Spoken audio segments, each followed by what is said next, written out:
Hello, everyone, and welcome back to another week of Just Gay Stuff podcast. I am Jess. And I'm Lauren. And today is a bit of a history lesson. Oh, I was not good at history at school. The disappointment in your voice just now. Oh my God, Lauren, come on. No, this is a good episode. I did a lot of research. Yes, you did tell me that you're doing a lot of research today. This, I believe, is going to be one of those really informative episodes that people are going to go, oh, I should have known that. Or there's a bit of history there that I should have known. All right, bring it. This is where we're starting. So if you've seen the title of this episode, you know that we are talking about queer cinema. Woo! Obviously, for us growing up, no matter who we are, it is important to see something that represents us in mainstream media so that we feel seen, we feel considered, and we feel accepted. So whether that be from cultural backgrounds, disability, all the way to LGBT. Yeah. Honestly, I do think that this episode is a bit overdue. We probably should have started with something like this because mainstream media is something where I guess what we're trying to do. yeah, exactly. But I do believe that we waited because I did have to do a lot of research. I didn't want to just have an episode where we talk about our favorite queer movies, even though I think that would still be great. That would have been cute, but I think, like you said, to have all that representation, you wanted to do it properly. So I do have want that to do research. it properly. Yeah, definitely. And look, I learned a lot of things while I was researching this episode. There are a lot of facts about queer cinema that this episode really has the opportunity to pass those facts on to everybody. Yeah. And I'm super excited because I really feel like you will get a lot out of this episode because you like movies as much as I do. I do. I love movies. Movies is my escapism.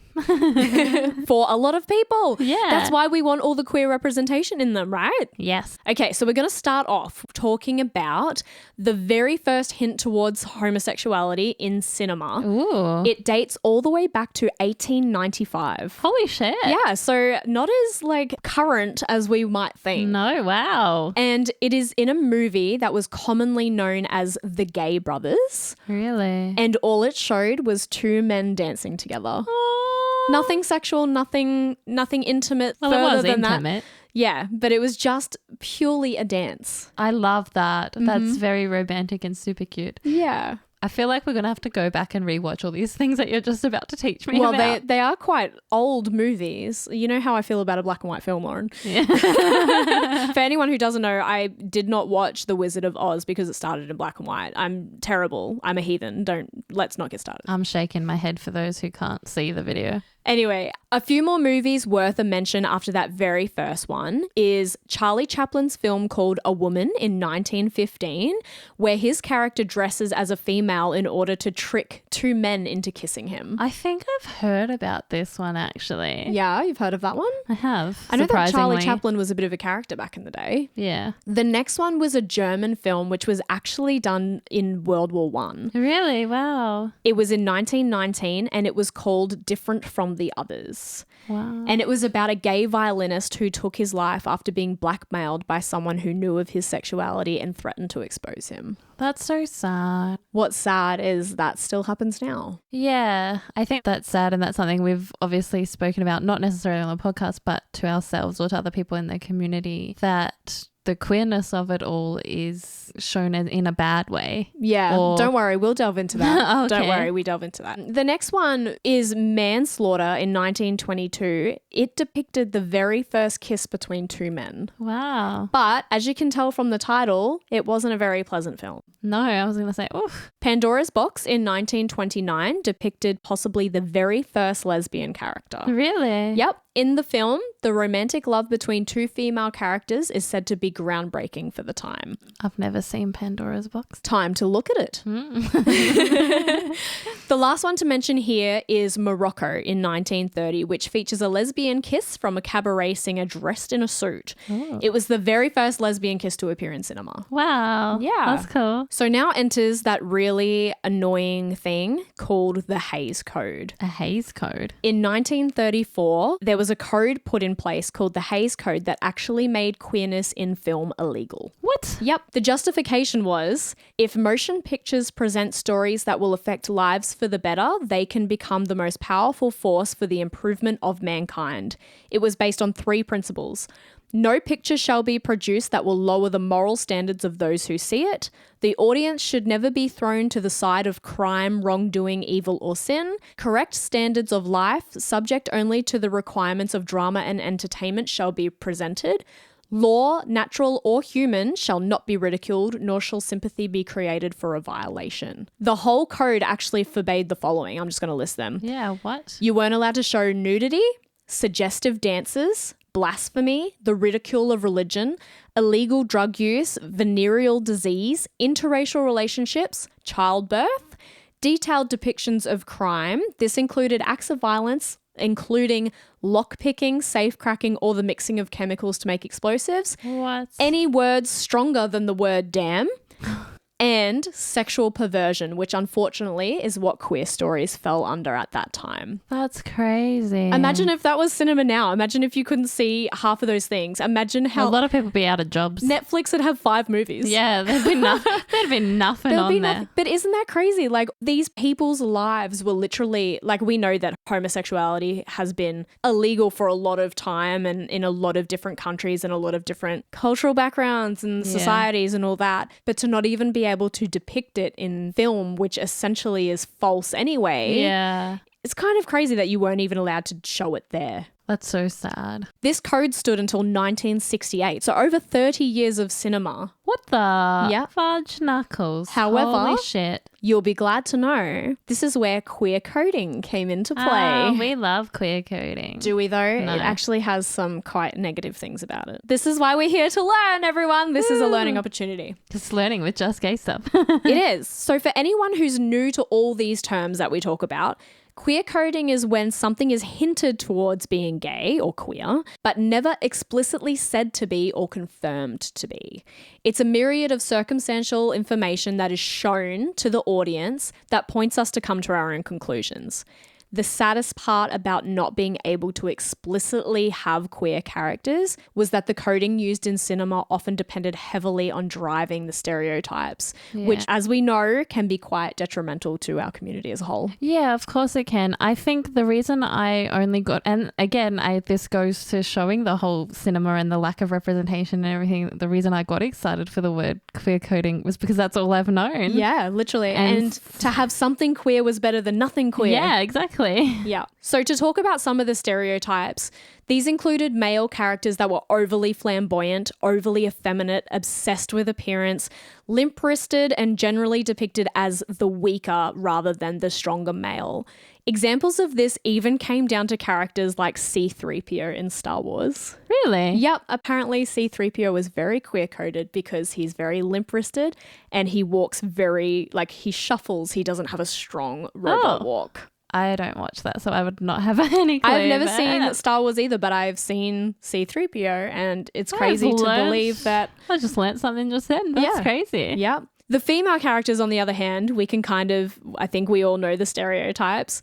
They're depicted as overly masculine or strong, were not interested in dating boys, and were always the less fashionable woman in the crowd. So the article that I got a lot of this information from, which I will post in the show notes because it's a great read, also has a great doco that states the queer-coded characters and how they were used to both satisfy a queer audience for the inclusion purpose, but also satisfy the homophobic audience for the comedy or the villainization of the queer characters. Because, quote, it reinforced assumptions that anyone who deviates from gender norms must be wicked. Really? Yeah. Some examples given here were in Disney. So Scar from The Lion King and Jafar from Aladdin, which, to be fair, I have never ever thought about the sexuality of those characters. No, I don't think, you've never really do think about the sexuality of those characters. I never thought about the sexuality of a lion. No. But then when you think about it, all of the lions we saw were pretty straight. I can't say that I've ever thought about the sexuality of a lion.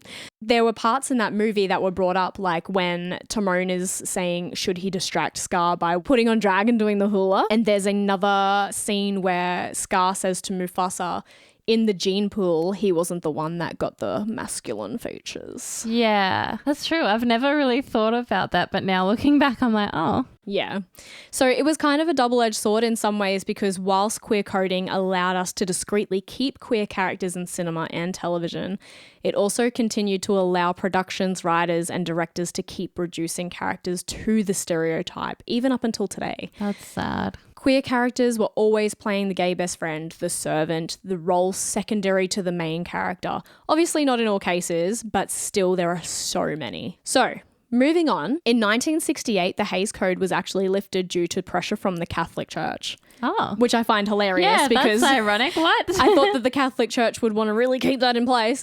So it was pressure from the Catholic Church, and it was replaced with the MPAA movie rating system. So kind of what we have today. So that's how we got the rating system. So that's now how you can go as a parent, oh, this is okay for my kid to watch, or this is okay for an 18 plus person to watch. Wow. So that's a rating system now, as opposed to just saying not allowed any of this in cinema. I can't get over the fact that you said Catholic Church. I know.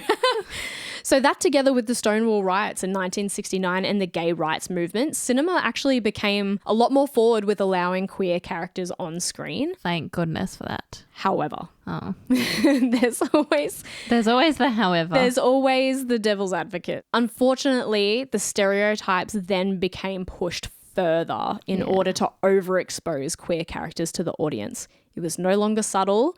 There were constant mentions of sexuality. It was just more that the stereotype was pushing it harder.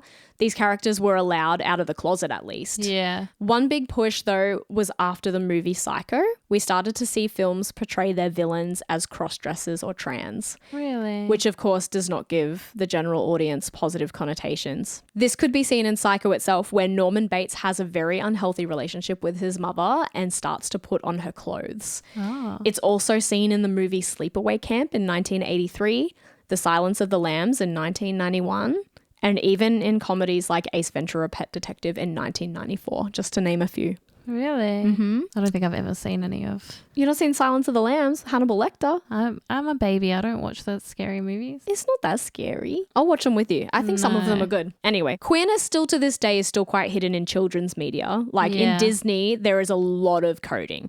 So as we mentioned before, I'm sure as you're all listening, you're thinking of your own characters, whether they be recent or 20 plus years old. But one gentleman, Howard Ashman, who was an out gay man, decided to really inject some queerness into the 3 main Disney films that he worked on. Really? These were The Little Mermaid, Beauty and the Beast, and as we mentioned before, Aladdin. So quickly, out of those movies, are there any characters that spring to mind for you as being queer-coded? Ursula. Yeah? But this is cheating because I know who Ursula is based off of. You already know. I already know. Damn it! I already know Maybe that the one. listeners don't know though. No, but I did know that one and I love that. But I mean, you can kind of, well, I could always tell. How could you tell? I don't know. I just could. Jafar, I understand. I wouldn't have thought that initially, but I can understand now that you're... Why? Because I still can't get it, except for, I guess he dresses quite immaculately. Very lavish robes. I don't know, Yeah, but it's like you could say that about any monk. I don't know, out of those 3. I do have a more recent Disney character that's queer coded. Yeah. Elsa from Frozen. Yeah. And then didn't we talk about Riley from Inside Out? Oh, yeah. A lot of people were saying that Riley was NB coded. Because their emotions were both male and female. Whereas if you see the mum or the dad, the mum has just female inside out emotions and the dad has just male inside out emotions. That is ultimate queer coding that not everyone would pick up on. No. So yes, you are correct. In The Little Mermaid, the character of Ursula was actually modelled off a drag queen named Divine. Yeah. Who was named drag queen of the 20th century. And when you see pictures of Divine, you can see how they sculpted a lot of Ursula's features to resemble Divine as a drag queen. A lot of the resemblance. Down to there. wig, makeup, everything. Everything is there, yeah. What about Beauty and the Beast? Without me telling you, what do you think is the queer codedness of Beauty and the Beast? Oh. This is kind of clever in a way. I thought it would have been like the weird relationship between Cogsworth and what's his name? Lumiere. Yeah, maybe. That didn't come up though. I don't know. Okay, so in Beauty and the Beast, there are a few things that are called out as queer coded for not following social norms. So in the beginning, Bella's quite shunned by the village for being strange because she didn't consider marriage to be high on her list. Yeah. And she didn't fall all over Gaston like the rest of the bachelorettes. Yeah. LeFou, Gaston's sidekick, also portrays the gay servant or side character. That's true. And you can tell that he's very in love with Always Gaston. putting Gaston on a pedestal. Yeah. Yep. I should have said that one. I had that one in my head. You had that one? You knew it. It's also said that the song Kill the Beast was a protest song about the AIDS crisis. Really? Yep. How in communities we identify people or a person as a problem and we get out our pitchforks, so to speak. Oof. Yeah, quite heavy.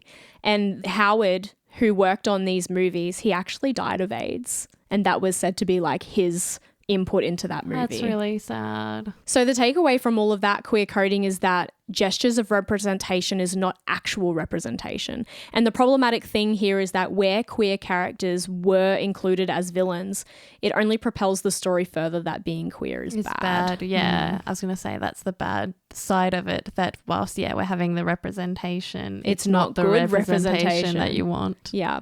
So obviously we've come a long way. Cinema and television has come a long way. We're only really talking about cinema here. We'll get into TV in a different episode. Yeah. So to date, there are many films that have openly portrayed queer characters in more than positive lights, but it's important to recognize where we've had to fight in terms of entertainment media to be seen as more than just throwaway characters or second to the main character. And now I think when we go back and watch older films, we can look out for a bit more of that queer coding. But to end the episode, because we're not ending yet, I wanted to talk about maybe what some of your favorite movies are that have queer characters in them. Oh, okay. And this is hard because I was trying to think about mine, and there are some movies I've seen with queer characters. I can't say any are my favorite. Yeah, we were quickly talking about this off air and you were like, oh, how do I? The one that springs to mind for me that is the most standout is Disobedience with Rachel McAdams and Rachel Weisz. I still haven't seen that one. No.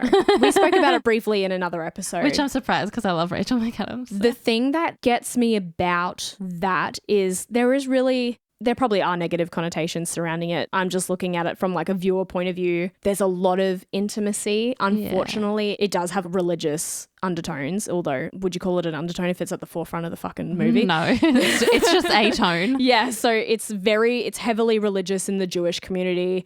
That's where it's set. But it's Orthodox. Orthodox, yeah. It's very set Orthodox Jewish. Yeah. And there's a lot of intimacy that you see on screen between the actresses, which obviously, let's face it, we all watch for that. Yeah. But it is problematic in a way. That's the only way we were able to really get that content and feel that representation, which is seeing the intimacy. Absolutely. I guess even thinking now in the few movies or musicals that I'm about to mention, you don't really think about intimacy of just, I guess, from the very first early movie you spoke about, just a beautiful dance or just a normal conversation or just literally a normal anything. Two men touching each other was an intimacy that a lot of people probably just wanted to see. Yeah. This is weird because as we were talking, I went, oh, I can't think of any. And then I had 3 pop up. Yeah. But again, I think it's also weird that it's in a space where it's very, musicals are often known to be quite extravagant and flamboyant and I guess queer coded anyways. Yeah.